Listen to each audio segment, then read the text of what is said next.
അധ്യായം 5. മൂല്യം 3. സുഹൃത്തുക്കൾ. നിങ്ങളെ പുകഴ്ത്തുന്നവരും ഇകഴ്ത്തുന്നവരും. എന്റെ സുഹൃത്തുക്കൾ എന്ത് പറയും? ഏതെങ്കിലും ഒരു നെറ്റ്വർക്ക് മാർക്കറ്റിംഗ് കമ്പനി സംഘടിപ്പിക്കുന്ന വിദ്യാഭ്യാസ സെമിനാറുകളിൽ പങ്കെടുക്കവേ ഞാൻ പലതവണ കേട്ടിട്ടുള്ള ആശങ്കകളും ചോദ്യവുമാണ്. എനിക്ക് വട്ടാണ് എന്ന് അവർ കരുതുമോ എന്നതാണ് മറ്റൊരു ആശങ്ക. പല ആളുകളെയും സംബന്ധിച്ച് അവർ ഒരു നെറ്റ്വർക്ക് മാർക്കറ്റിംഗ് ബിസിനസ് ആരംഭിക്കുമ്പോൾ ആ ബിസിനസ് അവസരം സെൻസുള്ളവയാണെങ്കിൽ പോലും അവർ അവരുടെ സാമ്പത്തിക ജീവിതത്തിൽ ഒരു മാറ്റം വരുത്താൻ ആഗ്രഹിക്കുമ്പോൾ നേരിടുന്ന പ്രധാന തടസ്സം സുഹൃത്തുക്കളും കുടുംബവും എന്ത് കരുതും എന്നതാണ്. ഒരു ദിവസം വൈകുന്നേരത്തെ നെറ്റ്വർക്ക് മാർക്കറ്റിംഗിനെ കുറിച്ചുള്ള പ്രസന്റേഷനിൽ ഭർത്താവ് ഉപേക്ഷിച്ച ഒരു സ്ത്രീ കൂടിയുണ്ടായിരുന്നു.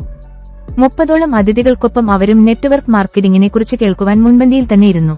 4 കുട്ടികളെയും വളർത്തുന്ന ഉത്തരവാദിത്വം തനിക്ക് നൽകിയ ശേഷം ഭർത്താവ് ഉപേക്ഷിച്ചുപോയ കഥ അവർ എല്ലാവരോടുമായി വിശദീകരിച്ചു. ആനുകൂല്യങ്ങൾ കൈപ്പറ്റി ജീവിക്കുന്നതിന് പകരം അവർ നെറ്റ്വർക്ക് മാർക്കറ്റിംഗ് ആരംഭിക്കുകയും ഇന്ന് പ്രതിവർഷം $30,000 പാർട്ട് ടൈമായി സമ്പാദിക്കുകയും ചെയ്യുന്നു. മുഴുവൻ സമയവും അവർ കുട്ടികൾക്കൊപ്പം തന്നെയുണ്ട്. ബിസിനസ് അവർക്ക് സുരക്ഷയും പ്രതീക്ഷയും ജീവിത നിയന്ത്രണവും എല്ലാത്തിലും ഉപരിയായി കുട്ടികൾക്കൊപ്പം സമയം ചെലവിടാനുള്ള അവസരവും നൽകിയതായി അവർ പറഞ്ഞു. എല്ലാത്തിനും മേലെ അടുത്ത 10 വർഷത്തിനുള്ളിൽ ഞാനൊരു മില്യണയർ ആകും. കാരണം ബിസിനസ് വളർന്നുകൊണ്ടിരിക്കുകയാണ്. എന്റെ പഴയ ജോലി തുടർന്നിരുന്നുവെങ്കിൽ എനിക്കിത് സാധിക്കില്ലായിരുന്നു. ഈ ബിസിനസ്സിലെ ആളുകളുടെ പിന്തുണയില്ലാതെ എനിക്ക് ഇതൊരിക്കലും ചെയ്യാൻ സാധിക്കില്ലായിരുന്നു. അവരെ സംബന്ധിച്ചിടത്തോളം പണമായിരുന്നില്ല പ്രധാന ലക്ഷ്യം. ബിസിനസ് അവർക്ക് അവരുടെ ജീവിതം മടക്കി നൽകി. വർഷങ്ങളായി സ്വപ്നം കാണാൻ ഭയന്നിരുന്ന അവർ കിനാവുകളെ സ്വപ്നം കണ്ടു തുടങ്ങിയിരുന്നു. ചോദ്യോത്തര വേളയിൽ അവർ പറഞ്ഞു, എനിക്ക് എന്റെ മക്കൾക്ക് കോളേജ് വിദ്യാഭ്യാസം നൽകാൻ സാധിക്കും. എനിക്ക് പ്രായമാകുമ്പോൾ അവർ എന്നെ സംരക്ഷിക്കേണ്ട കാര്യം വരുന്നില്ല. ഞാനൊരിക്കലും അവർക്കൊരു ഭാരമാകില്ല. അതൊരു ആശ്വാസമാണ്. വലിയ മനസ്സമാധാനമാണ്. വൈകുന്നേരം പിരിഞ്ഞപ്പോൾ എന്നെ ആ പ്രസന്റേഷനിലേക്ക് ക്ഷണിച്ച വ്യക്തിക്ക് ഞാൻ നന്ദി പറഞ്ഞു. വാതിലിനടുത്തേക്ക് നടക്കവേ അതിഥിയായി എത്തിയ മറ്റൊരു യുവ ബിസിനസ് എക്സിക്യൂട്ടീവ് ഇതിനെക്കുറിച്ച് എന്ത് പറയുന്നു എന്ന് ചോദിച്ചു. വളരെ മികച്ചൊരു പ്രസന്റേഷനായിരുന്നു ഇതെന്ന് ഞാൻ മറുപടി പറഞ്ഞു. അതെ, സത്യമാണെങ്കിൽ ഇതൊരു മികച്ച കാര്യമാണ്. താക്കോൽ ബ്രീഫ് കേസിൽ പരതവേ അദ്ദേഹം പറഞ്ഞു. ഇത് സത്യമാണോ അല്ലയോ എന്നറിയാനായി കുറച്ചു സമയം ഇതിനായി ചെലവഴിക്കാത്തത് എന്താണ്? ഞാൻ നിർദ്ദേശിച്ചു. ഒരു പക്ഷേ നിങ്ങൾ അന്വേഷിച്ചുകൊണ്ടിരിക്കുന്നതും ഇതായിരിക്കും. ഇല്ല, എനിക്കത് സാധിക്കില്ല. ഞാനൊരു നെറ്റ്വർക്ക് മാർക്കറ്റിംഗ് ബിസിനസ് ആരംഭിക്കുന്നു എന്ന് പറഞ്ഞാൽ സുഹൃത്തുക്കളുടെ പ്രതികരണം എന്തായിരിക്കുമെന്ന് താങ്കൾക്ക് അറിയാമോ? അവർ തലതല്ലി ചിരിക്കും. ആളുകൾ എങ്ങനെയാണെന്ന് താങ്കൾക്കറിയാമോ? അതെ, ആളുകൾ എങ്ങനെ പ്രതികരിക്കുമെന്ന് എനിക്കറിയാം. ഞാൻ പുഞ്ചിരിച്ചുകൊണ്ട് തലയാട്ടി. അയാളുടെ കാറിൽ കയറി. ഞാനെന്റെയും എന്നിട്ട് ഞങ്ങൾ ഇരുട്ടിലേക്ക് വണ്ടിയോടിച്ചു പോയി. എല്ലാത്തിനേക്കാളും കഠിനമായ ജോലി. 1976-ൽ ഞാൻ nylon and surfer wallet business ആരംഭിക്കുന്ന സമയം സിറോക്സിൽ മുഴുവൻ സമയജോലി ചെയ്യുന്നതിനിടെ ഞാനും എന്റെ 2 സുഹൃത്തുക്കളും ചേർന്ന് ഒന്നുമില്ലായ്മയിൽ നിന്ന് തുടങ്ങിയതാണ് ഈ കമ്പനി. സർഫർ വാലറ്റ് ബിസിനസ് വളരുകയാണെന്നും അതിന് കൂടുതൽ സമയം ചെലവഴിക്കേണ്ടതുണ്ടെന്നും അതിനാൽ സിറോക്സിൽ അധികകാലം തുടരാനാകില്ലെന്നും എനിക്കറിയാമായിരുന്നു. ഞാൻ സിറോക്സിലെ ജോലി അധികം വൈകാതെ രാജിവെക്കുമെന്നും മുഴുവൻ സമയം സർഫർ വാറ്റ് ബിസിനസ്സിൽ ശ്രദ്ധിക്കാൻ പോകുന്നുവെന്നും ഓഫീസിൽ ചിലരോട് പറഞ്ഞത് ഞാൻ ഇപ്പോഴും ഓർക്കുന്നു. നിങ്ങൾക്ക് വട്ടാണോ? ഏറ്റവും മുതിർന്ന സെയിൽസ് പേഴ്സൺ പറഞ്ഞു. നിങ്ങൾ പരാജയപ്പെട്ടു പോകും. സിറോക്സിൽ ജോലി ചെയ്യാൻ എത്ര പേർ ആഗ്രഹിക്കുന്നുണ്ടെന്ന് നിങ്ങൾക്കറിയാമോ? മറ്റൊരു സെയിൽസ് ഉദ്യോഗസ്ഥൻ ചോദിച്ചു. നിങ്ങൾക്ക് നല്ല ജോലിയുണ്ട്, നല്ല ആനുകൂല്യങ്ങളുണ്ട്, നല്ല ശമ്പളമുണ്ട്, ധാരാളം സെയിൽസ് മാനേജർമാരുണ്ട്. എന്തിനാണ് നിങ്ങൾ ഇത്രയും മികച്ച ഒരു ജോലി നഷ്ടപ്പെടുത്തിക്കൊണ്ട് നിങ്ങൾ അപകടത്തിൽ ചെന്ന് ചാടുന്നത്? നിങ്ങൾ തിരികെ വരും. മറ്റൊരാൾ പറഞ്ഞു. നിങ്ങളെപ്പോലെ നിരവധി പേരെ ഞാൻ കണ്ടിട്ടുണ്ട്. ആളുകൾ കരുതുന്നത് അവർ വലിയവരാണ് എന്നാണ്. അവർ കമ്പനി വിടുന്നു. പരാജയപ്പെട്ട ശേഷം വാലും ചുരുട്ടി വീണ്ടും കമ്പനിയിലേക്ക് മടങ്ങിവരുന്നു. വാല് ബാക്കിയുണ്ടെങ്കിൽ 6 സെയിൽസ്മാൻമാരും 2 സെയിൽസ് വുമൺമാരും തങ്ങളുടെ അഭിപ്രായങ്ങൾ പറഞ്ഞു പൊട്ടിച്ചിരിച്ച ശേഷം കമ്പനി അടുത്തിടെ പുറത്തിറക്കാൻ പോകുന്ന കോപ്പിയറിനെ കുറിച്ച് സംസാരിച്ചു. അതിനുശേഷം അന്ന് രാത്രി നടക്കാനിരിക്കുന്ന ബേസ്ബോൾ കളിയിൽ ആര് ജയിക്കുമെന്നതിനെക്കുറിച്ചായി ചർച്ച. എന്റെ സ്വപ്നങ്ങളെയും ബിസിനസ്സുകളെയും കുറിച്ച് തെറ്റായ ആളുകളോടാണ് ഞാൻ സംസാരിച്ചതെന്ന് എനിക്ക് മനസ്സിലായി. ഞാൻ ഉയർന്നു കാണാൻ ആഗ്രഹിക്കുന്നവരല്ല, വലിച്ചു താഴെയിടാൻ ശ്രമിക്കുന്നവരോടാണ് ഞാൻ സംസാരിച്ചതെന്ന് ഞാൻ തിരിച്ചറിഞ്ഞു. വർഷങ്ങൾക്ക് ശേഷം ആ നെറ്റ്വർക്ക് മാർക്കറ്റിംഗ് ബിസിനസ് മീറ്റിംഗിൽ വെച്ച് ആ ചെറുപ്പക്കാരൻ എന്നോട് പറഞ്ഞ വാക്കുകളില്ല, ഞാനത് ചെയ്യില്ല. ഞാനൊരു നെറ്റ്വർക്ക് മാർക്കറ്റിംഗ് ബിസിനസ് തുടങ്ങുന്നു എന്ന് എന്റെ സുഹൃത്തുക്കളോട് പറഞ്ഞാൽ അവരെന്ത് പറയുമെന്ന് അറിയാമോ? അവരെന്നെ കളിയാക്കി ചിരിക്കും. ആളുകൾ എങ്ങനെയെന്ന് നിങ്ങൾക്കറിയാമോ? അയാൾ എന്തിനെക്കുറിച്ചാണ് പറയുന്നതെന്ന് എനിക്ക് കൃത്യമായി മനസ്സിലായിരുന്നു. എന്നെ സംബന്ധിച്ചിടത്തോളം ഒരു സുരക്ഷിതമായ ജോലി ഉപേക്ഷിക്കുന്നതിനേക്കാൾ ഒരു പുതിയ ബിസിനസ് ആരംഭിക്കുന്നതിനേക്കാൾ കഠിനമായ കാര്യമെന്ന് പറയുന്നത്. എന്റെ സുഹൃത്തുക്കൾ, കുടുംബാംഗങ്ങൾ, സഹപ്രവർത്തകരുടെ ഒക്കെ എന്ത് കരുതുമെന്നതിനെ കൈകാര്യം ചെയ്യുകയായിരുന്നു. എന്നെ സംബന്ധിച്ചിടത്തോളം ഏറെ ബുദ്ധിമുട്ടേറിയ ജോലിയായിരുന്നു അത്. ജോലി ഉപേക്ഷിക്കേണ്ടതില്ല. ഈ 4ൽ 1 മാറ്റം വരുത്തൂ. എത്രയോ തവണ ആളുകൾ താഴെ പറയുന്ന പ്രസ്താവന നടത്തുന്നത് ഞാൻ കണ്ടിട്ടുണ്ട്. 1. ഞാൻ എന്റെ ജോലി ഉപേക്ഷിക്കാൻ ആഗ്രഹിക്കുന്നു. 2 ജോലിയിൽ നിന്ന് ജോലികളിലേക്ക് പോകാനാണ് ഞാൻ ആഗ്രഹിക്കുന്നത്. 3 കൂടുതൽ പണമുണ്ടാക്കണമെന്ന് ആഗ്രഹമുണ്ട്, പക്ഷേ ജോലി ഉപേക്ഷിച്ച ശേഷം പുതിയ ബിസിനസ് ആരംഭിക്കാൻ നിർവാഹമില്ല. പുതിയ പ്രൊഫഷൻ പഠിക്കാനായി സ്കൂളിലേക്ക് തിരികെ പോകാനും സാധിക്കില്ല. 4 ഓരോ തവണ ശമ്പള വർധനവ് ഉണ്ടാകുമ്പോഴും അതിൽ നല്ലൊരു ഭാഗം നികുതിയായി പോകും. 5 ഞാനേറെ കഷ്ടപ്പെടുന്നുണ്ട്, പക്ഷേ സമ്പന്നരാകുന്നത് കമ്പനി ഉടമസ്ഥർ മാത്രമാണ്. 6 ഞാനേറെ കഷ്ടപ്പെടുന്നു, സാധിക്കുന്നില്ല, ഞാൻ തുടങ്ങേണ്ടിയിരിക്കുന്നു, പക്ഷേ സാമ്പത്തികമായി മുന്നേറാൻ റിട്ടയർമെന്റിനെ കുറിച്ച് ചിന്തിച്ച്. 7 സാങ്കേതിക വിദ്യയോ പുതുതലമുറയെ കാലഹരണപ്പെടുത്തുമെന്ന് ഞാൻ ഭയക്കുന്നു. എങ്ങനെ? 8 എനിക്കിത്രയും കഷ്ടപ്പെടാനാകില്ല, പ്രായമേറെ ആയിരിക്കുന്നു. 9 ഒരു ദന്തിസ്റ്റാകാനായി ഞാൻ ദന്തൽ സ്കൂളിൽ പോയി പഠിച്ചു, പക്ഷേ എനിക്ക് ദന്തിസ്റ്റായി ഇരിക്കേണ്ട. 10 എനിക്ക് പുതുതായി എന്തെങ്കിലും ചെയ്യണം, കൂടുതൽ ആളുകളെ പരിചയപ്പെടണം. ഞാൻ എന്റെ സമയം വെറുതെ കളയുകയാണ്. അധികം ആഗ്രഹമില്ലാത്തതും എവിടെയും പോകാൻ ആഗ്രഹമില്ലാത്തതുമായ ആളുകൾക്കിടയിൽ കിടന്ന് കറങ്ങുകയാണ്. കഠിനാധ്വാനം ചെയ്യുന്ന ആളുകൾക്കിടയിൽ സമയം ചെലവഴിക്കാനാണ് ഞാൻ ശ്രമിക്കുന്നത്. അതുകൊണ്ട് അവർ പുറത്താക്കപ്പെടുന്നില്ല. അതുകൊണ്ട് എനിക്കും മതിയായ ശമ്പളം കിട്ടുന്ന ഒരു കമ്പനിക്ക് വേണ്ടി ഞാനും ജോലി ചെയ്യാൻ ശ്രമിക്കുകയാണ്. അതിനാൽ എനിക്ക് പുറത്തു പോകേണ്ടി വരില്ല. ക്യാഷ് ഫ്ലോ ക്വാഡ്രന്റിലെ ഏതെങ്കിലും ഒരു ക്വാഡ്രന്റിൽ 4ൽ 1 ഭാഗം പെട്ടുപോകുന്ന ആളുകൾ സാധാരണ പറയാറുള്ള പ്രസ്താവനകളാണ് ഇത്. ഈ ക്വാഡ്രന്റുകൾ മാറ്റാൻ തയ്യാറുള്ളവരാണ് സാധാരണയായി ഈ അഭിപ്രായങ്ങൾ പറയുന്നുണ്ട്. നിർഭാഗ്യവശാൽ അവർ ക്വാഡ്രന്റുകളിൽ മാറ്റം വരുത്തുന്നതിന് പകരം ജോലികൾ മാറുന്നു. എന്താണ് cash flow quadrant? Rich dad സീരീസിലെ എന്റെ 2ാമത്തെ പുസ്തകം എന്ന് പറയുന്നത് റിച്ച് ഡാഡിന്റെ ക്യാഷ് ഫ്ലോ ക്വാഡ്രന്റ് ആണ്. ഇതാണ് എന്റെ ഏറ്റവും പ്രധാനപ്പെട്ട ബുക്കെന്ന് പലരും പറയാറുണ്ട്. പ്രത്യേകിച്ച് ജോലികളിൽ നിന്ന് ജോലികളിലേക്ക് പോകുന്നതിൽ ഉപരിയായി ജീവിതത്തിൽ മാറ്റം വേണമെന്ന് ആഗ്രഹിക്കുന്നവർക്കായി. താഴെ തന്നിരിക്കുന്നത് റിച്ച് ഡാഡിന്റെ ക്യാഷ് ഫ്ലോ ക്വാഡ്രന്റ് ആണ്. ഇ എന്ന് പറയുന്നത് എംപ്ലോയ്, തൊഴിലാളി. എസ് എന്ന് പറയുന്നത് സെൽഫ് എംപ്ലോയിഡ്, സ്വയം തൊഴിൽ. വി എന്ന് പറയുന്നത് ബിസിനസ് ഓണർ, ബിസിനസ് ഉടമസ്ഥൻ. ആ എന്ന് പറയുന്നത് ഇൻവെസ്റ്റർ, നിക്ഷേപകൻ. ഏത് ക്വാഡ്രന്റിലാണ് നിങ്ങൾ ഉൾപ്പെട്ടിട്ടുള്ളതെന്ന് എങ്ങനെ അറിയാം? ലളിതമായി പറഞ്ഞാൽ ഏത് ക്വാഡ്രന്റിലൂടെയാണ് നിങ്ങൾക്ക് പണം വരുന്നത് ആ ക്വാഡ്രന്റിലാണ് നിങ്ങൾ ഉൾപ്പെട്ടിരിക്കുന്നത്. ഉദാഹരണത്തിന് നിങ്ങളുടെ വരുമാനം ഒരു ജോലിയിൽ നിന്നാവുകയും അത് നിങ്ങളുടെ ഉടമസ്ഥതയിലല്ലാതിരിക്കുകയും ചെയ്യുകയാണെങ്കിൽ നിങ്ങളുടെ ക്യാഷ് ഫ്ലോ ഈ ക്വാഡ്രന്റിൽ നിന്നാണ്. നിങ്ങളുടെ നിക്ഷേപങ്ങളിൽ നിന്നാണ് നിങ്ങൾക്ക് കൂടുതൽ പണം ലഭിക്കുന്നതെങ്കിൽ നിങ്ങൾ ഒരു ഇൻവെസ്റ്ററാണ്, അതായത് നിങ്ങൾ ക്വാഡ്രന്റിലാണ്. നിങ്ങൾ ഒരു ചെറുകിട ബിസിനസ് ഉടമസ്ഥനോ ഡോക്ടർ അല്ലെങ്കിൽ അഭിഭാഷകനെ പോലുള്ള സ്പെഷ്യലിസ്റ്റുകളോ അല്ലെങ്കിൽ കമ്മീഷൻ അടിസ്ഥാനത്തിൽ പ്രവർത്തിക്കുന്ന റിയൽ എസ്റ്റേറ്റ് ഏജന്റോ ആണെങ്കിൽ നിങ്ങൾ ഒരു എസ് ക്വാഡ്രന്റിൽപ്പെട്ട വ്യക്തിയാണ്. നിങ്ങൾ വലിയൊരു ബിസിനസ് ഉടമയും അതിൽ 500ഓളം തൊഴിലാളികളും ഉണ്ടെങ്കിൽ നിങ്ങൾ ബി ക്വാഡ്രന്റിൽപ്പെട്ട വ്യക്തിയാണ്. വ്യത്യസ്ത ക്വാഡ്രന്റുകൾ, വ്യത്യസ്ത മൂല്യങ്ങൾ. ഓരോ ക്വാഡ്രന്റുകൾക്കും ഓരോ മൂല്യമാണെന്ന് വർഷങ്ങൾക്ക് മുൻപ് ധനികനായ പിതാവ് എനിക്ക് വിശദീകരിച്ചു തന്നിരുന്നു. ഈ ക്വാഡ്രന്റിൽപ്പെട്ട ഒരു വ്യക്തി ഒരു കമ്പനിയുടെ ജാനിറ്ററോ അല്ലെങ്കിൽ കമ്പനിയുടെ പ്രസിഡന്റോ ആകാം. ഇവരെ ബന്ധിപ്പിക്കുന്നത് ഒരേ മൂല്യങ്ങളാണ്. ജാനിറ്ററോ പ്രസിഡന്റോ എന്നതിലുപരി ഈ ക്വാഡ്രന്റിലുള്ള വ്യക്തി ചിന്തിക്കുന്നത് അല്ലെങ്കിൽ പറയുന്നത് ഞാൻ ആനുകൂല്യങ്ങൾ സ്ഥിരവും സുരക്ഷിതവുമായ ഒരു ജോലിയാണ് അന്വേഷിക്കുന്നത്, അല്ലെങ്കിൽ ഓവർടൈം ചെയ്താൽ എത്ര ലഭിക്കും, നമുക്ക് ശമ്പളമുള്ള എത്ര അവധിയുണ്ട്. മറ്റൊരു തരത്തിൽ പറഞ്ഞാൽ ഈ ക്വാഡ്രന്റിലുള്ള ഒരു വ്യക്തിക്ക് സുരക്ഷയാണ് ഏറ്റവും പ്രധാനം. എസ് ക്വാഡ്രന്റ് മൂല്യങ്ങൾ. എസ് ക്വാഡ്രന്റിലുള്ള വ്യക്തികളുടെ പ്രധാന മൂല്യം സ്വാതന്ത്ര്യമാണ്. അവർക്ക് ഇഷ്ടമുള്ളത് ചെയ്യാനുള്ള സ്വാതന്ത്ര്യം വേണം. ഒരാൾ ഞാൻ ജോലി വിട്ട് സ്വന്തമായി ഒന്ന് തുടങ്ങാൻ പോവുകയാണ് എന്ന് പറയുമ്പോൾ അവർ ഈ ക്വാഡ്രന്റിൽ നിന്ന് സ ക്വാഡ്രന്റിലേക്ക് മാറുകയാണ്. ചെറുകിട ബിസിനസ് ഉടമകൾ, പാരമ്പര്യമായി ബിസിനസ് നടത്തുന്നവർ, സ്പെഷ്യലിസ്റ്റുകൾ, കൺസൾട്ടന്റുകൾ എന്നിവരാണ് ഇതിൽ ഉൾപ്പെടുന്നവർ. ഉദാഹരണത്തിന് ധനികരായ ആളുകളുടെ വീട്ടിൽ ടെലിവിഷൻ ഫോൺ സംവിധാനങ്ങൾ, സുരക്ഷാ സംവിധാനങ്ങൾ എന്നിവയൊക്കെ ഘടിപ്പിച്ചു കൊടുക്കുന്ന ബിസിനസ് ചെയ്യുന്ന ഒരു സുഹൃത്ത് എനിക്കുണ്ടായിരുന്നു. അയാൾക്ക് 3 സ്റ്റാഫുകളുണ്ട്. 3 പേരുടെ ബോസായിരിക്കുന്നത് അയാളെ ആഹ്ലാദിപ്പിച്ചിരുന്നു. കഠിനാധ്വാനിയായ കടുത്ത ഒരു എസ് ക്വാഡ്രന്റ് ആയിരുന്നു അയാൾ. കമ്മീഷൻ വാങ്ങി വിൽപ്പന നടത്തുന്ന റിയൽ എസ്റ്റേറ്റ് ഏജന്റുമാർ, ഇൻഷുറൻസ് ബ്രോക്കർമാർ എന്നിവർ എസ് ക്വാഡ്രന്റിൽപ്പെട്ട വ്യക്തികളാണ്.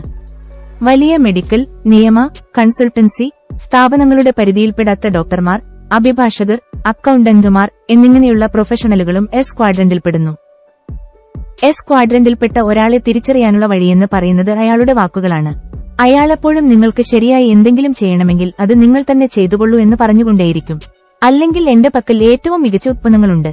അവർക്കൊരു തീം ഗാനം ഉണ്ടെങ്കിൽ അതിങ്ങനെ ആയിരിക്കും. ആർക്കും ഏറ്റവും മികച്ച രീതിയിൽ ചെയ്യാനാകില്ല. എസ് ക്വാഡ്രന്റുകാരുടെ സ്വാതന്ത്ര്യം എന്ന വാക്കിന് പിന്നിൽ ഒളിച്ചിരിക്കുന്ന മറ്റൊന്നാണ് മറ്റുള്ള ആളുകളോടുള്ള വിശ്വാസമില്ലായ്മ. അവരെക്കാൾ നന്നായി ഒരു കാര്യം ചെയ്യുന്നവരോടുള്ള വിശ്വാസം. എസ് ക്വാഡ്രന്റുകാർക്ക് വരുമാനം ലഭിക്കുന്നത് സാധാരണയായി കമ്മീഷനിൽ നിന്നോ അല്ലെങ്കിൽ അവർ ജോലിക്ക് ചെലവാക്കുന്ന സമയത്തിൽ നിന്നോ ആണ്. ഉദാഹരണത്തിന് എസ്കാർ സ്ഥിരമായി പറയുന്നത് മൊത്തം വാങ്ങുന്ന പണത്തിന്റെ 6% എന്റെ കമ്മീഷൻ. അല്ലെങ്കിൽ മണിക്കൂറിന് $100 എന്റെ ഫീസ്. ചെലവും 10% കൂടിയാണ് എൻ ഫീസ് എന്നിങ്ങനെ. ബിസിനസ്സിലെ ജോൺ വെയിനാണ് സബ് ക്വാഡ്രന്റ് ആളുകൾ. ഇത് ഞാൻ സ്വന്തമായി ചെയ്യാൻ പോകുന്നു എന്ന് അവർ എപ്പോഴും പറയുന്നത് കേൾക്കാം.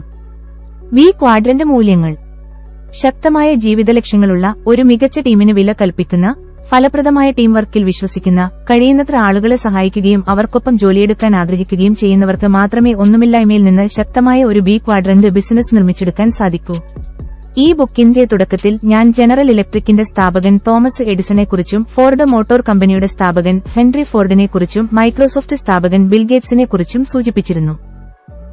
എസ് ക്വാഡ്രന്റിലെ ആളുകൾ അവരുടെ ഫീൽഡിൽ ഏറ്റവും മികച്ചവർ ആയിരിക്കാൻ ശ്രമിക്കുമ്പോൾ ക്വാഡ്രന്റിലെ ആളുകൾ അവരുടെ ടീമിൽ ഏറ്റവും മികച്ചവരെ ചേർക്കാൻ ശ്രമിക്കുന്നു. ഹെൻറി ഫോർഡിന്റെ മുൻ ഉദാഹരണത്തിൽ പറഞ്ഞതുപോലെ അദ്ദേഹത്തെക്കാൾ സ്മാർട്ടായ ആളുകളായിരുന്നു ചുറ്റിലും ഉണ്ടായിരുന്നത്.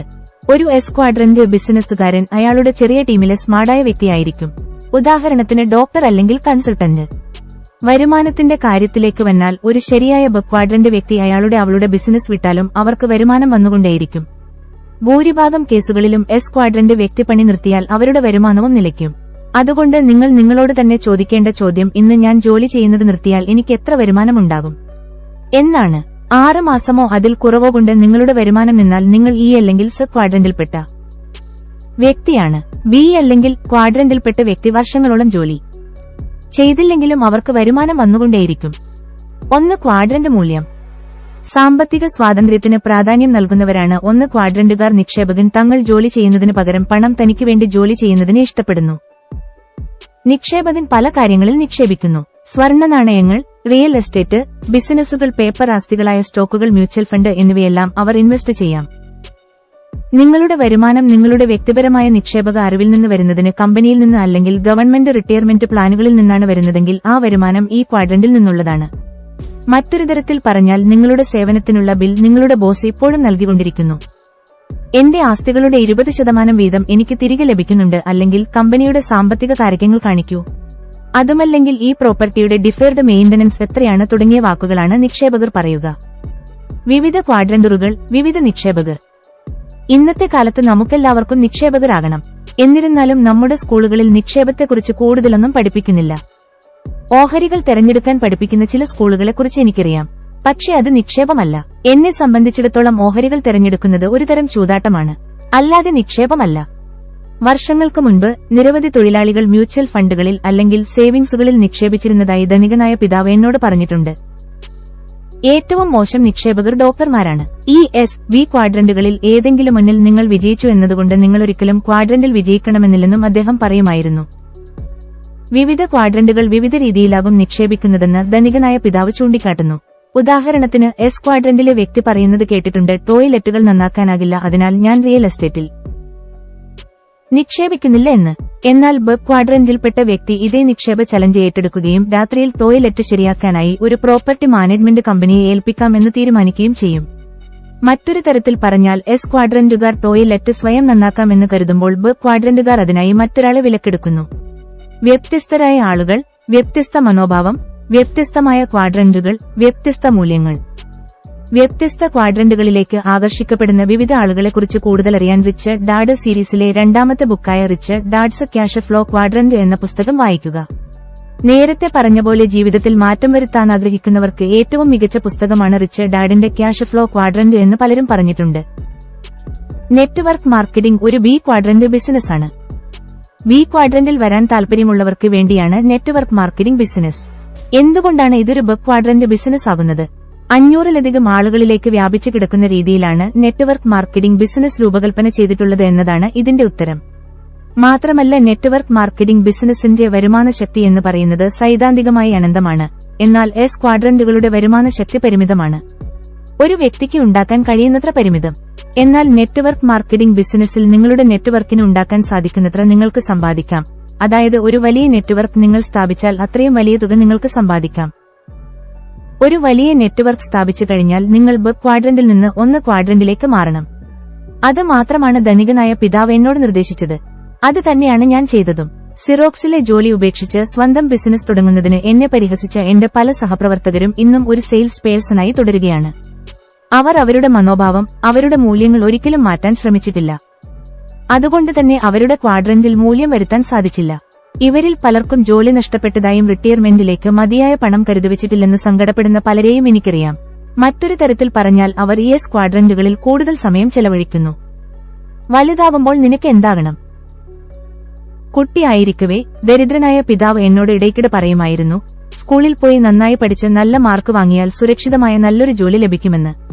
അദ്ദേഹം എന്നെ ചെയ്യുകയായിരുന്നു ഈ ക്വാഡ്രന്റിലേക്ക് പ്രോഗ്രാം. എന്റെ അമ്മ ഇടയ്ക്കിടെ പറയുമായിരുന്നു, നിനക്ക് സമ്പന്നനാകണമെങ്കിൽ ഡോക്ടറോ അഭിഭാഷകനോ ആകണമെന്ന്. അതുവഴി നിനക്കെപ്പോഴും ഒരു പ്രൊഫഷന്റെ പിൻബലമുണ്ടാകും. അവർ എന്നെ ക്വാഡ്രന്റിലേക്ക് പ്രോഗ്രാം ചെയ്യുകയായിരുന്നു. എന്റെ ധനികനായ പിതാവ് എന്നോട് പറഞ്ഞു, നിനക്ക് ധനികനാകണമെങ്കിൽ നീ സ്വന്തം ബിസിനസിനെ കുറിച്ച് ചിന്തിക്കണം. ഒരു ബിസിനസ് ഉടമസ്ഥനും നിക്ഷേപകനും ആയിരിക്കുന്നതെങ്ങനെയെന്ന് പഠിക്കാൻ ധനികനായ പിതാവ് എന്നോട് നിർദ്ദേശിച്ചു. വിയറ്റ്നാമിൽ നിന്ന് തിരികെ എത്തിയ ഉടനെ ഞാൻ ഏത് പിതാവിന്റെ വാക്കുകൾക്ക് ചെവി കൊടുക്കണമെന്ന് ഞാൻ തീരുമാനിച്ചിരുന്നു. ക്യാഷ് ഫ്ലോ ക്വാഡ്രന്റിലേക്ക് നോക്കുക. താഴെ പറയുന്ന ചോദ്യങ്ങൾ ഞാൻ എന്നോട് തന്നെ ചോദിച്ചു. എനിക്ക് സാമ്പത്തിക വിജയം നേടാൻ ഏറ്റവും കൂടുതൽ സാധ്യതയുള്ള ക്വാഡ്രന്റ് ഏതാണ്? എന്റെ ജീവിതത്തിൽ ഒരിക്കലും ഒരു തൊഴിലാളിയായിരിക്കാൻ ഞാൻ ആഗ്രഹിച്ചിട്ടില്ല. മാത്രമല്ല ക്വാഡ്രന്റിൽപ്പെടുന്ന ഒരു ഡോക്ടറോ അഭിഭാഷകനോ ആകാനായി സ്കൂളിൽ പോകുന്നതിനോടും എനിക്ക് താൽപര്യമില്ലായിരുന്നു. എനിക്ക് ബിയും ക്വാഡ്രന്റുകളാണ് ചേരുന്നതെന്ന് എനിക്ക് മനസ്സിലായി. ലളിതമായി പറഞ്ഞാൽ എനിക്കൊരു മൾട്ടി മില്യണിയർ ആകണമായിരുന്നു. ജീവിതകാലമെല്ലാം ആജ്ഞകൾ അനുസരിക്കാനോ കഠിനാധ്വാനം ചെയ്യാനോ എനിക്ക് താൽപര്യമില്ലായിരുന്നു. ഇന്ന് ഞാൻ ജോലിക്ക് പോവുകയോ കഠിനാധ്വാനം ചെയ്യുകയോ ചെയ്യാതെ തന്നെ ദശലക്ഷക്കണക്കിന് ഡോളറുകൾ സമ്പാദിക്കുന്നു. ഞാൻ കുറച്ച് ജോലി ചെയ്യുകയും കൂടുതൽ പണം ഉണ്ടാക്കുകയും ചെയ്യുന്നു. കാരണം ഞാൻ നെറ്റ്വർക്കിന്റെ ശക്തിയാണ് ഉപയോഗിക്കുന്നത്. ഇനി ഈ ക്വാഡ്രന്റുകളിലേക്ക് ശ്രദ്ധിക്കാനുള്ള നിങ്ങളുടെ അവസരമാണ്. നിങ്ങൾ നിങ്ങളോട് തന്നെ ചോദിക്കേണ്ട ചോദ്യം, ഇതിൽ ഏത് ക്വാഡ്രന്റാണ് എനിക്ക് ഏറ്റവും അനുയോജ്യം? പല ആളുകളും അവരുടെ ജീവിതത്തിൽ പരാജയപ്പെടുന്നതിന് പ്രധാന കാരണം അവർ ക്വാഡ്രന്റുകൾ മാറുന്നില്ല എന്നതാണ്. പലരും ജോലികൾ മാറുക മാത്രമാണ് ചെയ്യുന്നത്. അതുകൊണ്ടാണ് ജോലിയിൽ നിന്ന് ജോലിയിലേക്ക് മാറുന്ന ആളുകൾ പറയുന്നത്, ഞാൻ ഏറ്റവും മികച്ച ജോലി കണ്ടെത്തിയെന്ന്. അവർ ഏറ്റവും മികച്ച ജോലിയാണ് കണ്ടെത്തിയത് എങ്കിലും അവർ കൂടുതലായി ഒന്നും മാറുന്നില്ല. കാരണം അവർ ഒരിക്കലും ക്വാഡ്രന്റുകൾ മാറാൻ താൽപര്യപ്പെടുന്നില്ല. ക്വാഡ്രന്റുകളിലെ മാറ്റം എന്ന് വച്ചാൽ മൂല്യത്തിലെയും സുഹൃത്തുക്കളിലെയും മാറ്റമെന്ന് സാരം. നെറ്റ്വർക്ക് മാർക്കറ്റിംഗ് ബിസിനസിന്റെ മെച്ചം എന്ന് പറയുന്നത്, ഈ ബിസിനസ് പുതിയ ആളുകളെ കൊണ്ട് നിറഞ്ഞിരിക്കുകയാണ്. ഇതിൽ ചിലർ നിങ്ങളുടെ പുതിയ മികച്ച സുഹൃത്തുക്കളാകാം. സിറോക്സിൽ നിന്ന് ജോലി രാജിവെക്കുന്നതിലെ പ്രധാന പ്രശ്നം എന്ന് പറയുന്നത്, എന്റെ സുഹൃത്തുക്കളിലും കുടുംബാംഗങ്ങളിലെയും ഭൂരിഭാഗം പേരും ഈ ക്വാഡ്രന്റിൽ അപ്പെട്ടവരാണ് എന്നതായിരുന്നു. അവർക്ക് എന്നെ അപേക്ഷിച്ച് വ്യത്യസ്ത മൂല്യങ്ങളുള്ളവരായിരുന്നു. ജോലി സുരക്ഷയെയും മുടങ്ങാതെ ലഭിക്കുന്ന ശമ്പളത്തെയുമാണ് അവർ വിലകൽപ്പിച്ചത്. എന്നാൽ ഞാൻ വിലകൽപ്പിച്ചത് സ്വാതന്ത്ര്യത്തെയും സാമ്പത്തിക സ്വാതന്ത്ര്യവുമാണ്. ക്വാഡ്രന്റിൽ മാറ്റം വരുത്താനും നെറ്റ്വർക്ക് മാർക്കറ്റിംഗ് ബിസിനസ് തുടങ്ങാനും നിങ്ങൾ ആഗ്രഹിക്കുന്നുവെങ്കിൽ നിങ്ങൾക്ക് എന്നേക്കാൾ കൂടുതൽ മെച്ചങ്ങളുണ്ട്. ചുരുങ്ങിയത് നെറ്റ്വർക്ക് മാർക്കറ്റിംഗ് ബിസിനസ്സിലൂടെ സമാനമനസ്കരായ ഒരു കൂട്ടം ആളുകളെ നിങ്ങൾക്ക് പിന്തുണയ്ക്കായി ലഭിക്കും. ഒരേ കോർ വാല്യൂ ഉള്ളവർ, ബി ക്വാഡ്രന്റിന്റെ മൂല്യമുള്ളവർ. ഇവർ നിങ്ങളുടെ ട്രാൻസിഷനിൽ നിങ്ങളെ സഹായിക്കും. എനിക്ക് ആകെയുണ്ടായിരുന്ന പിന്തുണ എന്റെ ധനികനായ പിതാവിന്റെയും അദ്ദേഹത്തിന്റെ മകന്റേതുമായിരുന്നു. ഞാനൊരു ഭ്രാന്തനാണ് എന്നാണ് എല്ലാവരും കരുതിയിരുന്നത്. ചിലപ്പോൾ ആയിരിക്കാം. എന്നിരുന്നാലും സിറോക്സിൽ തന്നെ ജോലി തുടരാൻ ജോലി സുരക്ഷയും മുടങ്ങാതെ ലഭിക്കുന്ന ശമ്പളവും മതിയായ കാരണമായി എനിക്ക് തോന്നിയില്ല. സിറോക്സിൽ ഞാൻ വിട്ടിട്ടുപോന്ന എന്റെ സുഹൃത്തുക്കൾ ഇപ്പോഴും എന്റെ സുഹൃത്തുക്കളാണ്. എന്റെ ജീവിതത്തിലെ ട്രാൻസിഷൻ സമയത്ത് എന്നോട് ഒപ്പമുണ്ടായിരുന്നവരായതിനാൽ അവരിപ്പോഴും എന്റെ സുഹൃത്തുക്കൾ തന്നെയാണ്. മാറ്റത്തിന് സമയമാകുകയും ബ് ക്വാഡ്രന്റ് നിങ്ങളെ വിളിക്കുകയും ചെയ്യുന്നുവെന്ന് നിങ്ങൾക്ക് ഉറപ്പുണ്ടെങ്കിൽ നിങ്ങൾ നെറ്റ്വർക്ക് മാർക്കറ്റിംഗ് ബിസിനസ്സിൽ ചേരുകയും പുതിയ സുഹൃത്തുക്കളെ പരിചയപ്പെടുകയും ചെയ്യുക. നിങ്ങളുടെ സുഹൃത്തുക്കൾ ഏത് ക്വാഡ്രന്റിൽപ്പെടുന്നവരാണ്? ഇന്ന് ഈ 4 ക്വാഡ്രന്റുകളിൽ ഉൾപ്പെട്ട നിരവധി സുഹൃത്തുക്കൾ എനിക്കുണ്ട്. എന്നിരുന്നാലും എന്റെ പ്രധാന സുഹൃത്തുക്കൾ എന്ന് പറയുന്നത് ബി ഐ ക്വാഡ്രന്റുകളിൽപ്പെട്ടവരാണ്. ആളുകൾ ഏത് ക്വാഡ്രന്റിൽപ്പെട്ടവരാണെന്നും അവർ ഏതൊക്കെ മൂല്യങ്ങളുള്ളവരാണ് എന്നും എനിക്കറിയാം എന്നതാണ് ആളുകളുമായി ആശയവിനിമയം ചെയ്യുമ്പോൾ ഞാൻ നേരിടുന്ന പ്രധാന വെല്ലുവിളി. ഈ ക്വാഡ്രന്റുകളിൽപ്പെട്ട വ്യക്തികളോട് താൻ ബിസിനസിനെക്കുറിച്ചോ നിക്ഷേപത്തെക്കുറിച്ചോ സംസാരിക്കുമ്പോൾ അവർക്കെന്നെ പൂർണ്ണമായി മനസ്സിലാക്കാൻ സാധിക്കാതെ പോകുന്നത് ഞാൻ ശ്രദ്ധിക്കാറുണ്ട്. ഞാൻ പറയുന്നത് അവരെ പരിഭ്രാന്തരാക്കാറുണ്ട്. ഉദാഹരണത്തിന്, ഞാൻ ഈ ക്വാഡ്രന്റിൽപ്പെട്ട ഒരു വ്യക്തിയോട് ഞാൻ സ്വന്തമായി ഒരു ബിസിനസ് തുടങ്ങുന്നതിനെക്കുറിച്ച് ആലോചിക്കുന്നതായി പറയുമ്പോൾ അവരുടെ പ്രതികരണം, അത് റിസ്കല്ലേ എന്നാകും. നമ്മൾ 2 കോർ വാല്യൂകളിൽ നിന്നാകും സംസാരിക്കുന്നത് എന്നാണ് ഞാൻ പറയാൻ ഉദ്ദേശിക്കുന്നത്. മറ്റൊരാളെ പരിഭ്രാന്തരാക്കുന്നതിൽ ആവേശകരമായി എന്താണുള്ളത്? അതുകൊണ്ട് ഈ ക്വാഡ്രന്റുകളിൽപ്പെട്ടവരോട് ഞാൻ കാലാവസ്ഥ, ടെലിവിഷൻ ഷോകൾ, സ്പോർട്സ് എന്നിവയെക്കുറിച്ച് മാത്രമേ സംസാരിക്കാറുള്ളൂ. നിലവിൽ നെറ്റ്വർക്ക് മാർക്കറ്റിംഗ് ബിസിനസ്സിൽ ഏർപ്പെട്ടിരിക്കുന്ന പലരും അവരുടെ ബിസിനസിനെക്കുറിച്ച് വിശദീകരിക്കാനുള്ള വഴിയായി എന്റെ ധനികനായ പിതാവ് ക്യാഷ് ഫ്ലോ ക്വാഡ്രന്റിനെ ഉപയോഗിക്കാറുണ്ട്. ഞാൻ താഴെ തന്നിരിക്കുന്ന വിധത്തിലാണ് അവർ വരക്കുന്നത്. അതിനുശേഷം അവർ തങ്ങളുടെ നെറ്റ്വർക്ക് മാർക്കറ്റിംഗ് ബിസിനസ്സിൽ ചേരാൻ ആഗ്രഹിക്കുന്നവർക്ക് ഓരോ വ്യക്തികളുടെയും കോർ വാല്യൂകൾ തമ്മിലുള്ള വ്യത്യാസം വിശദീകരിച്ച് നൽകുന്നു. ഈ ചിത്രം ഉപയോഗിക്കുന്നത് പുതിയ ബിസിനസ് ഉടമസ്ഥന് കൂടുതൽ സൌകര്യപ്രദവും കൂടുതൽ മനസ്സിലാക്കാൻ സഹായിക്കുമെന്നും പറയാറുണ്ട്. തങ്ങളുടെ കോർ വാല്യൂവിൽ ഒരു മാറ്റമുണ്ടാക്കാൻ പോവുകയാണെന്ന് ഒരു തൊഴിലാളിയിൽ നിന്നും ഒരു ബിസിനസ് ഉടമസ്ഥനാകാൻ പഠിപ്പിക്കുന്ന ഒരു ബിസിനസ് സ്കൂളിലേക്കാണ് താൻ പ്രവേശിച്ചിരിക്കുന്നതെന്നും മനസ്സിലാക്കാൻ അവൾക്ക് ഒരവസരം ലഭിക്കും. എന്നാൽ എല്ലാവരും ബിസിനസ് ആരംഭിക്കുകയല്ല. നിങ്ങൾ ക്വാഡ്രന്റ് ഉപയോഗിച്ചതിനെ, കോർ വാല്യൂസിനെ കുറിച്ച് പറഞ്ഞതിനെ, അവരുടെ മനസ്സ് മാറ്റാനുള്ള സമയമായി എന്നോർമ്മിപ്പിച്ചതിനെ അവർ അഭിനന്ദിക്കും. നിങ്ങൾ ഈ ക്വാഡ്രന്റിലേക്ക് ശ്രദ്ധിച്ച ശേഷം അതിന്റെ ഗുണങ്ങളും ദോഷങ്ങളും വിലയിരുത്തിയാൽ ഒരു ക്വാഡ്രന്റിൽ നിന്ന് അടുത്തതിലേക്കുള്ള മാറ്റം എന്ന് പറയുന്നത് മനസ്സിന്റെ ഒരു മാറ്റം മാത്രമല്ല എന്ന് മനസ്സിലാകും. ഇത് യഥാർത്ഥത്തിൽ അടിസ്ഥാന മൂല്യങ്ങളുടെ മാറ്റമാണ്. അടിസ്ഥാന മൂല്യങ്ങളുടെ മാറ്റത്തിന് ഏറെ സമയമെടുക്കും. ഒരു ക്വാഡ്രന്റിൽ നിന്ന് മറ്റൊന്നിലേക്കുള്ള മാറ്റം എന്ന് പറയുന്നത് അടിസ്ഥാന മൂല്യങ്ങളിലെ മാറ്റമാണ്. നെറ്റ്വർക്ക് മാർക്കറ്റിംഗ് വിശദീകരിച്ച് നൽകാനുള്ള ബുദ്ധിമുട്ടിന് ഒരു കാരണമായി ഞാൻ കാണുന്നത് ക്വാഡ്രന്റിൽ വിജയിച്ച വളരെ കുറച്ച് ആളുകൾ മാത്രമേയുള്ളൂ എന്നതാണ്. നമ്മുടെ കുടുംബങ്ങളിലും സ്കൂളുകളിലും പഠിപ്പിക്കുന്ന മൂല്യങ്ങൾ കാരണം ഭൂരിഭാഗം ആളുകളും ഈ എസ് ക്വാഡ്രന്റുകളിൽ ഉൾപ്പെട്ടിട്ടുള്ളവരാണ്. വസ്തുതയെന്തെന്നാൽ എന്റെ ഒരു കണക്കനുസരിച്ച് 80% ആളുകളും ഈ അല്ലെങ്കിൽ സ ക്വാഡ്രന്റിൽപ്പെട്ടവരാണ്. 15% ആളുകൾ ആ ക്വാഡ്രന്റിൽപ്പെട്ടവരാണെന്നും ജനസംഖ്യയിൽ വെറും 5%-ത്തിൽ താഴെയുള്ളവർ മാത്രമാണ് യഥാർത്ഥത്തിൽ ക്വാഡ്രന്റിൽപ്പെട്ടവരെന്നും എനിക്ക് പറയാൻ സാധിക്കും. മറ്റൊരു തരത്തിൽ പറഞ്ഞാൽ ലോകത്തിൽ വളരെ കുറച്ച് തോമസ് എഡിസൺമാരും ബിൽഗേറ്റ്സുമാരും മാത്രമേ ഉണ്ടാകുന്നുള്ളൂ. പ്രശസ്തരായ സിഇഒമാരും ഈ ക്വാഡ്രന്റിൽപ്പെടുന്നവരാണ്, അല്ലാതെ ക്വാഡ്രന്റിൽപ്പെട്ടവരല്ല. ഉദാഹരണത്തിന് ജനറൽ ഇലക്ട്രിക്കിന്റെ മുൻ സിഇഒ ആയിരുന്ന പ്രശസ്തനായ ജാക്ക് വെൽഷ് ജനറൽ ഇലക്ട്രിക്കിലെ ഒരു തൊഴിലാളി മാത്രമായിരുന്നു. അദ്ദേഹം മികച്ച നേതാവായിരുന്നുവെങ്കിലും ജനറൽ ഇലക്ട്രിക്കിന്റെ സ്ഥാപകനും ഉടമസ്ഥനും സ്കൂൾ ഡ്രോപ്പായിരുന്ന തോമസ് എഡിസണാണ്. എഡിസണിന് ഒരു ലക്ഷ്യമുണ്ടായിരുന്നു. അത് ഒന്നുമില്ലായ്മയിൽ നിന്നും എന്തെങ്കിലുമൊന്ന് തുടങ്ങാൻ അദ്ദേഹത്തെ പ്രേരിപ്പിക്കുകയും ഒരു ബിസിനസ് അധികായനായി മാറുകയും ചെയ്യും. ഞാൻ പറഞ്ഞത് ആവർത്തിക്കട്ടെ, വളരെ കുറച്ചാളുകൾ മാത്രമാണ് യഥാർത്ഥത്തിൽ ക്വാഡ്രന്റ് നേതാക്കളായി മാറുന്നത്. അതുകൊണ്ട് തന്നെ ഒരു നെറ്റ്വർക്ക് മാർക്കറ്റിംഗ് ലീഡറിൽ നിന്ന് പുതിയ ബിസിനസ് അവസരത്തെക്കുറിച്ച് കേൾക്കാൻ എത്തുന്നവർക്ക് തങ്ങൾ എത്ര വലിയ അവസരത്തെയാണ് ഉറ്റുനോക്കുന്നതെന്ന് മനസ്സിലാകാറില്ല. ജീവിതത്തിന്റെ നല്ലൊരു ഭാഗം ഈലും എസ്ലുമായി ജീവിച്ച് തീർത്തതിനാൽ അത്ര വിശാലമായി ചിന്തിക്കാനുള്ള അവസരം അവർക്കുണ്ടാകാറില്ല.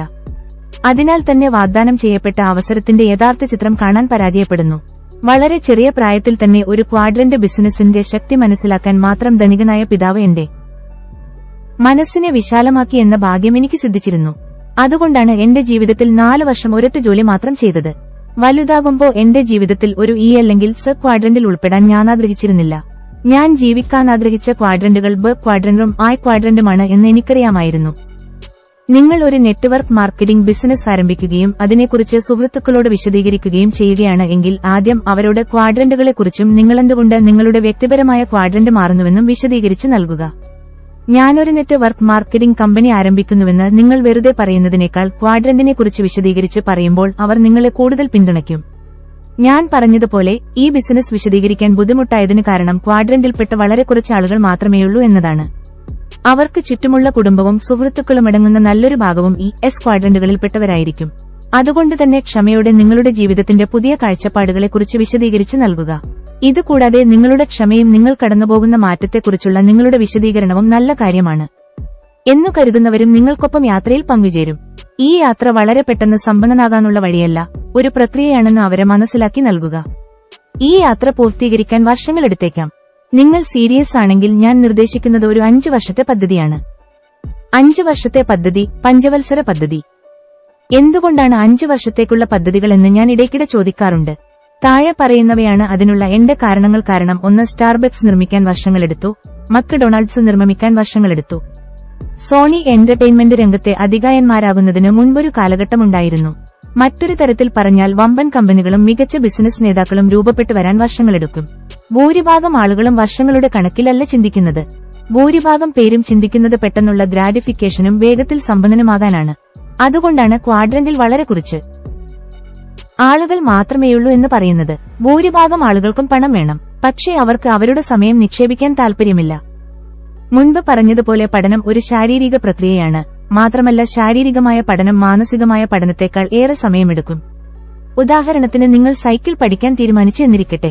സൈക്കിൾ പഠിക്കണമെന്ന മാനസിക തീരുമാനമെടുക്കാൻ എടുത്ത സമയത്തേക്കാൾ കൂടുതൽ വേണം സൈക്കിൾ ഓടിക്കാൻ പഠിക്കാൻ. നല്ല കാര്യം എന്താണെന്ന് വെച്ചാൽ, നിങ്ങൾ ശാരീരികമായി ഒരു കാര്യം പഠിച്ചാൽ അത് പൊതുവായ ഒരു കാര്യം എന്നത്തേക്കുമായി പഠിച്ചതാണ്.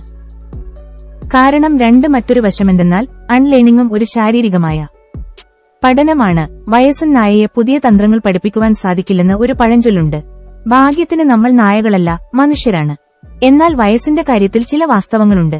വർഷങ്ങൾ ചെലവഴിച്ച് പഠിച്ച കാര്യങ്ങൾ അൺലേൺ ചെയ്യുന്നത് വളരെ ബുദ്ധിമുട്ടേറിയ കാര്യമാണ്. ഭൂരിഭാഗം ആളുകൾക്കും എസ് ക്വാഡ്രന്റ് കൂടുതൽ സൗകര്യപ്രദമായി അനുഭവപ്പെടാൻ കാരണം അവർക്ക് അവിടെ കൂടുതൽ സുരക്ഷിതത്വവും സൗകര്യങ്ങളും അനുഭവപ്പെടുന്നതുകൊണ്ട് കൂടിയാണ്. എല്ലാത്തിനും പുറമെ ആളുകൾ അവിടെയെത്തുന്നതെങ്ങനെയെന്ന് മനസ്സിലാക്കാൻ വർഷങ്ങൾ നീണ്ട പഠനം നടത്തുന്നു. ഇത് സൗകര്യപ്രദമായതുകൊണ്ട് തന്നെ ആത്യന്തികമായി ഇവർക്ക് ഗുണം ചെയ്യില്ലെങ്കിലും പലരും ഇതിലേക്ക് തന്നെ തിരികെ എത്താറുണ്ട്. പഠിക്കാനും ഒപ്പം പഠിച്ച കാര്യങ്ങൾ മറക്കാനും ഒരുപോലെ സമയം കണ്ടെത്തണം.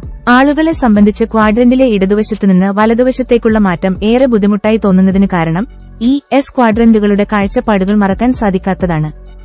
നിങ്ങൾ പഠിച്ചിട്ടുള്ള കാര്യങ്ങൾ മറന്നുകഴിഞ്ഞാൽ ഈ മാറ്റം കുറച്ചുകൂടി എളുപ്പവും ലളിതവുമായിരിക്കും. കാരണം 3 എല്ലാ പുഴുക്കളും ചിത്രശലഭങ്ങളാകുന്നതിന് മുൻപ് ഒരു കൊക്കൂൺ ഉണ്ടാക്കാറുണ്ട്. എന്റെ കൊക്കൂൺ ഫ്ലൈറ്റ് സ്കൂൾ ആയിരുന്നു. ഞാനൊരു കോളേജ് പ്രൈവേറ്റ് ആയിട്ടാണ് ഫ്ലൈറ്റ് സ്കൂളിലേക്ക് പ്രവേശനം നേടുകയും വിയറ്റ്നാമിലേക്ക് പോകാൻ തയ്യാറായ ഒരു പൈലറ്റായി പുറത്തുവരികയും ചെയ്തു. ഞാനൊരു സിവിലിയൻ ലൈറ്റ് സ്കൂളിലേക്കാണ് പോയതെങ്കിൽ ഞാനൊരു പൈലറ്റ് ആകുമായിരുന്നെങ്കിലും ഒരു യുദ്ധത്തിന് പോകാൻ സാധിക്കുമോ എന്ന കാര്യത്തിൽ എനിക്ക് സംശയമുണ്ട്.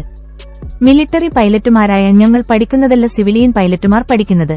അവർക്ക് ആവശ്യമായ സ്കില്ലുകളും വ്യത്യസ്തമാണ്. ട്രെയിനിങ്ങിന്റെ ആഴം വ്യത്യസ്തമാണ്. പരിശീലനത്തിന്റെ അവസാനം യുദ്ധത്തിന് പോകുന്നു എന്ന യാഥാർത്ഥ്യം കാര്യങ്ങളെ വ്യത്യസ്തമാക്കുന്നു.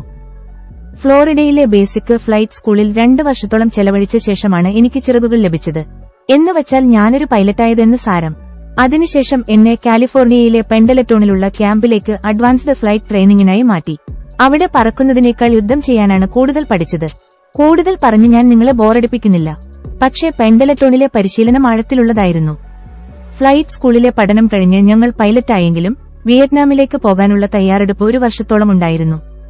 തയ്യാറെടുപ്പിനായി ഞങ്ങളെ മാനസികവും വൈകാരികമായും ശാരീരികമായും ആത്മീയവുമായി പരീക്ഷിക്കുന്ന ഫ്ലൈയിംഗ് കണ്ടീഷനുകളിലൂടെ ഞങ്ങൾ സ്ഥിരമായി വിമാനം പറത്തിക്കൊണ്ടേയിരുന്നു. വീണ്ടും ലേണിംഗ് പിരമിഡിന്റെ 4 പോയിന്റുകൾ.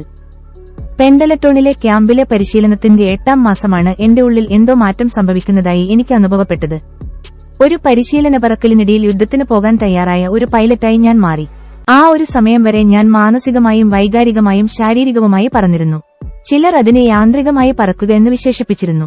ആ പരിശീലന പറക്കലിനിടയിൽ ഞാൻ ആത്മീയമായി മാറുകയായിരുന്നു. ദൗത്യം അത്രയേറെ ടെൻഷൻ നിറഞ്ഞതും പേടിപ്പെടുത്തുന്നതുമായിരുന്നു. പെട്ടെന്ന് എന്റെ എല്ലാ സംശയങ്ങളും ഭയവും ഇല്ലാതാവുകയും എന്റെ മനുഷ്യാത്മാവ് എല്ലാം ഏറ്റെടുക്കുകയും ചെയ്തു. പറക്കുക എന്നത് എന്റെ ജീവിതത്തിന്റെ ഒരു ഭാഗം തന്നെയായി മാറി. വിമാനത്തിനുള്ളിൽ എത്തുമ്പോൾ എനിക്ക് വീട്ടിലെത്തിയതുപോലെ തോന്നി. വിമാനം എന്റെ ഭാഗമായി തന്നെ മാറി. ഞാൻ വിയറ്റ്നാമിലേക്ക് പോകാൻ തയ്യാറായി. അതിനർത്ഥം എനിക്ക് പേടിയില്ലായിരുന്നു എന്നല്ല.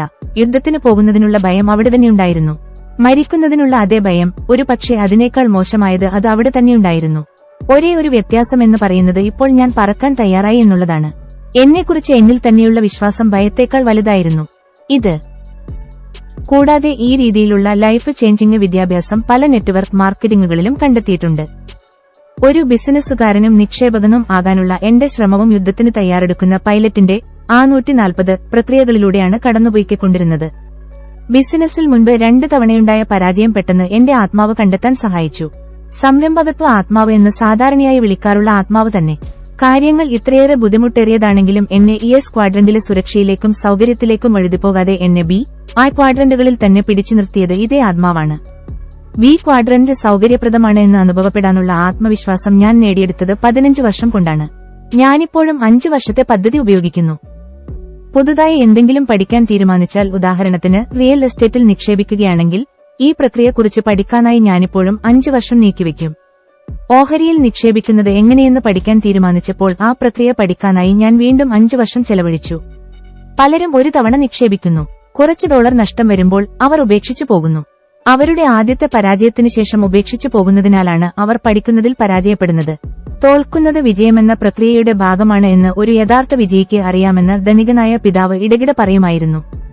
വിജയികൾക്ക് ഒരിക്കലും നഷ്ടമുണ്ടാകാറില്ല എന്ന് ധനികനായ പിതാവ് ഇടയ്ക്കിടെ ഓർമ്മിപ്പിക്കുമായിരുന്നു. വിജയികൾക്ക് ഒരിക്കലും നഷ്ടമുണ്ടാകാറില്ലെന്ന് വിശ്വസിക്കുന്നത് ജീവിതത്തിന്റെ പരാജയപ്പെട്ടവരാണ്. വിജയിക്കുന്നത് സ്വപ്നം കാണുകയും തെറ്റുവരുത്താതിരിക്കാനാവുന്നതെല്ലാം ചെയ്യുകയും ചെയ്യുന്നവനാണ് പരാജയപ്പെട്ടവൻ. ഇന്ന് സാധ്യമായ തെറ്റുകളെല്ലാം വരുത്താൻ ഞാൻ എനിക്ക് 5 വർഷം കൊടുക്കാറുണ്ട്. കൂടുതൽ തെറ്റുകളുണ്ടെങ്കിലേ കൂടുതൽ പഠിക്കാനാകൂ എന്നതിനാലാണ് ഞാനിത് ചെയ്യുന്നത്. 5 വർഷം കൊണ്ട് ഞാൻ കൂടുതൽ സ്മാർട്ടാകും. ഈ 5 വർഷത്തിനിടെ ഞാനൊരു തെറ്റും വരുത്തിയിരുന്നില്ലെങ്കിൽ 5 വർഷം മുൻപുണ്ടായിരുന്ന എന്നേക്കാൾ കൂടുതൽ സ്മാർട്ടാകാൻ സാധിക്കുമായിരുന്നില്ല. എനിക്ക് വെറും 5 വയസ്സേ കൂടിയിട്ടുള്ളൂ. VI ക്വാഡ്രന്റുകളിലെ എന്റെ യാത്ര അവസാനിക്കുന്നില്ല. വ്യക്തിപരമായി പറഞ്ഞാൽ വർഷങ്ങളായി ഞാനൊരു യാത്രയിലാണ്. മാത്രമല്ല എനിക്കിനിയുമേറെ പഠിക്കാനുണ്ട്. എന്റെ ബാക്കിയുള്ള ജീവിതത്തിലും ഞാൻ ഈ യാത്രയിൽ തന്നെ ആയിരിക്കാനാണ് സാധ്യത. നല്ല കാര്യം എന്താണ് എന്ന് വെച്ചാൽ എത്ര കൂടുതൽ പഠിക്കുന്നോ അത്ര കൂടുതൽ സമ്പാദിക്കുകയും അത്ര കുറച്ചു മാത്രം ഞാൻ പണിയെടുക്കുകയും ചെയ്യുന്നു. നിങ്ങൾക്കോ നിങ്ങളുടെ സുഹൃത്തുക്കൾക്കോ ഒരു നെറ്റ്വർക്ക് മാർക്കറ്റിംഗ് ബിസിനസ് ആരംഭിക്കാനുള്ള ആശയമുണ്ട്. മാത്രമല്ല ഇപ്പോൾ തന്നെ അതിൽ നിന്നും പണമുണ്ടാക്കാമെന്ന് ചിന്തിക്കുകയും ചെയ്യുകയാണെങ്കിൽ നിങ്ങൾ ഇപ്പോഴും ഈ S ക്വാഡ്രന്റിലെ വ്യക്തികളെ പോലെയാണ് ചിന്തിക്കുന്നത്. ഈ S ക്വാഡ്രന്റിലെ വ്യക്തികളാണ് വേഗത്തിൽ പണമുണ്ടാക്കാനുള്ള പദ്ധതികളിൽ ചേരുന്നത്, തട്ടിപ്പുകൾക്ക് ഇരയാകുന്നത്. യാത്ര തുടങ്ങുന്നതിനെക്കുറിച്ച് നിങ്ങൾ ഗൌരവമായി ആലോചിക്കുന്നുണ്ടെങ്കിൽ ചുരുങ്ങിയത് 5 വർഷമെങ്കിലും പഠിക്കാനായി നിങ്ങൾ മാറ്റിവെക്കണമെന്ന് ഞാൻ നിർദ്ദേശിക്കുന്നു. ഇത്തരം ചെറിയ ചെറിയ കാര്യങ്ങൾ കുറച്ച് പണത്തേക്കാൾ പ്രധാനമാണ്. സംഗ്രഹം: ചുരുക്കം പറഞ്ഞാൽ ഒരു നെറ്റ്വർക്ക് മാർക്കറ്റിംഗ് ബിസിനസ് തുടങ്ങുന്നതിന്റെ പ്രധാന ഗുണങ്ങളെന്ന് പറയുന്നത് ഇത് മികച്ച ഒരു ബിസിനസ് വിദ്യാഭ്യാസം നൽകുന്നുവെന്നതിനൊപ്പം നിങ്ങളുടെ അതേ കോർ വാല്യൂസ് ഉള്ള ഒരേ ദിശയിൽ സഞ്ചരിക്കുന്ന സുഹൃത്തുക്കളുടെ പുതിയൊരു ലോകം തുറന്നുതരുന്നു എന്നതാണ്. എന്നെ സംബന്ധിച്ച് ഇത്തരം സുഹൃത്തുക്കൾ വിലമതിക്കാനാകാത്ത സമ്മാനങ്ങളാണ്. ഈ വഴിയിൽ ഇത്തരം സുഹൃത്തുക്കളെ കണ്ടെത്തിയില്ലെങ്കിൽ പൂർത്തീകരിക്കാനാകില്ലെന്ന് എനിക്കറിയാം. യാത്ര കുറിപ്പ്: നിങ്ങളുടെ വിശദീകരണങ്ങളിൽ നിങ്ങൾ ക്യാഷ് ഫ്ലോ ക്വാഡ്രന്റിനെ കുറിച്ച് വിശദീകരിക്കുമ്പോൾ ബിസിനസ്, ജീവിതം, പണം എന്നിവയുടെ ലോകത്തുള്ള 3 വ്യത്യസ്തതരം ആളുകളെക്കുറിച്ച് ലളിതമായി വിശദീകരിച്ച എന്റെ ധനികനായ പിതാവിന് ക്രെഡിറ്റ് നൽകുന്നത് അഭിനന്ദനീയമാണ്. വർഷങ്ങൾക്ക് എന്റെ ദരിദ്രനായ പിതാവിന് ഈ ലോകത്ത് നിലനിൽക്കുന്നുണ്ടെന്ന് പോലും അറിയാത്ത ഒരു ലോകത്തേക്കുള്ള വഴി അദ്ദേഹമാണ് കാട്ടിത്തന്നത്. ഈ ക്വാഡ്രന്റുകൾ നിങ്ങൾക്കും അതേ വഴി കാട്ടിത്തരും. നിങ്ങൾ, നിങ്ങളുടെ സുഹൃത്തുക്കൾ, കുടുംബം എന്നിവർ ഏത് ക്വാഡ്രന്റിൽ ഉൾപ്പെടുന്നു? അടുത്ത അധ്യായത്തിലേക്ക് പോകും മുൻപ് നിങ്ങളുമായി ചേർന്ന് നിൽക്കുന്ന ആളുകൾ ഏത് ക്വാഡ്രന്റുകളിൽപ്പെട്ടവരാണ് എന്ന് വിലയിരുത്തുക. വ്യക്തി: quadrant E, S, B, I. ഇന്ന് നിങ്ങൾ ഏത് ക്വാഡ്രന്റിലാണ്? നാളെ നിങ്ങൾക്ക് ഏത് ക്വാഡ്രന്റിൽ ഉൾപ്പെടണം? നിങ്ങളുടെ ഇന്നത്തെ ക്വാഡ്രന്റ്, നിങ്ങളുടെ നാളത്തെ ക്വാഡ്രന്റ്. ESBI ക്വാഡ്രന്റുകൾ മാറാനുള്ള നിങ്ങളുടെ പദ്ധതികൾ എന്തെല്ലാമാണ്? അറിവ്, അനുഭവം, കോർ വാല്യൂസിലെ മാറ്റം എന്നിവ നേടാനുള്ള നിങ്ങളുടെ പദ്ധതികൾ എന്തെല്ലാമാണ്?